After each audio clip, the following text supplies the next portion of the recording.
எங்க ஊரில் நடக்கக்கூடிய ஐஸ் திருவிழா அப்படின்னு ஒருத்தவங்க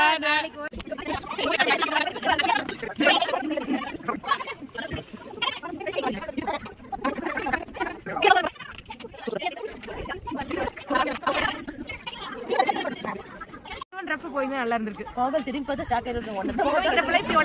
நல்லா நடந்துக்கலாமே. நான் மத்தியானம் தான் அத்தை சொல்றேன். நான் கால்கனி ஒண்ணு வச்சு கால் ரொம்ப வலிக்குதுங்க.